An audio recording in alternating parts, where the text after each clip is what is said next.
locked in the game. Hello and welcome to another retro video where we're back in the main FIFA timeline with FIFA 99. Coming the year after the incredibly popular Road to World Cup 98, FIFA 99 had a lot to live up to, and from memory it did so pretty well, causing GameSpot UK to break their review scale when they gave the PC version an 11 out of 10. Released in June 1998, probably before some of you were born, bit scary that, and built by a team of around 90 people. The game featured 250 teams from 12 leagues, including the newly added Belgian First Division and the Portuguese Liga, internationals, and the rest of the world section as we know it now, which was at the time known as the rest of Europe. 19 real stadiums complete with these sexy animated sequences first seen in Road to World Cup 98, 835 animations and over 50,000 words of commentary. Words, not lines. Match introductions came from Des Lynam and a young Gary Lineker. The next scheduled match in the Super League is between Arsenal and Galatasaray. Our commentators in place then, so over to John and Mark in time for the kickoff. With the commentary itself being provided by John Motson and an incredibly sassy Mark Lawrenson. That's a tough tackle and he may be injured. He does look to be injured, but you can never tell these days.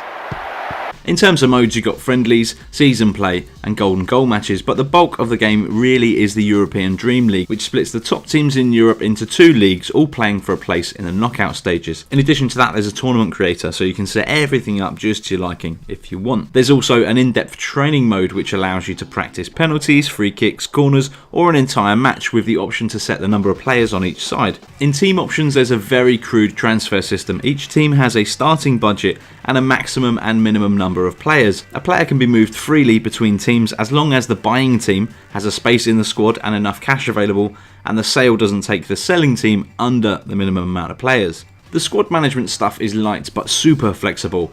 Want to play one at the back? No worries.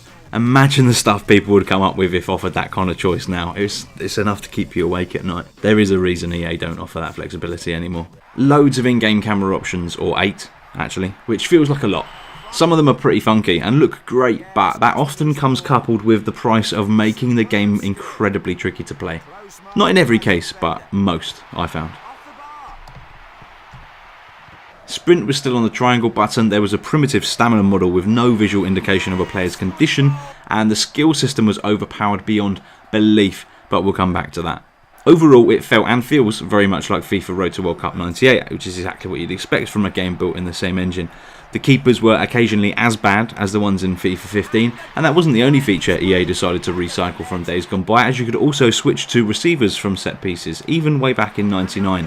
Removed to be added as a new feature later. From corners, for example, you could play the ball in normally using the whopping great yellow arrow, or switch to a receiver to make room for yourself, or even just play the ball into space. Another useful mechanic that's a little tricky to get the hang of is off the ball runs. Here you'll see me play a pass whilst retaining control of the passer, continuing my run before calling for the ball back. Chest trapping appeared for the first time, which is actually a considerable change if you think about it, as is the ability to bring your keeper out, which was another series first, in addition to players having varied heights. Loads and loads of firsts in FIFA 99. The intentional foul button is still alive and kicking in FIFA 99, which makes the game incredibly tricky to pick up and play now, as it's mapped to the left bumper or L1.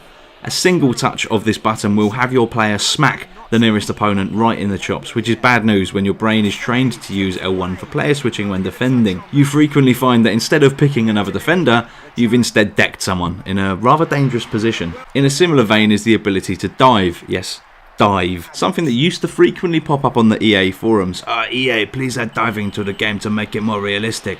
And the responses would be filled with comments along the lines of, diving is against the rules, so it can't possibly be put into a licensed FIFA product, blah blah blah blah blah.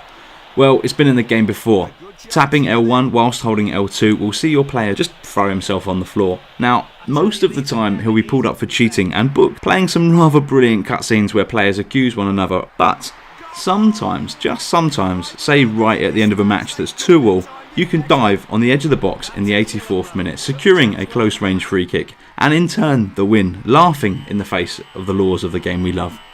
Superb. Celebrations are pretty tidy too for the time, and certain goals are marked out as being exceptional, like this scorcher from Emmanuel Petit. Be amazing if Sky did that now. I said to come back to the skills, and I will. They are just super overpowered, so strong. The way the animation system works, there was no kind of breaks in them, so once you'd started a skill animation, it finished, and no one could get near you whilst that was happening. It's amazing. The stuff you can pull off with these skills is silly, but so much fun, so much fun.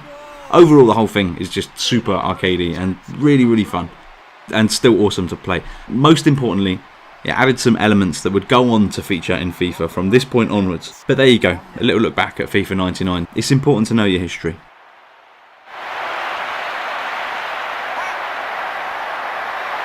Overmars. Overmars scores! He took the chance well and made the most of the space.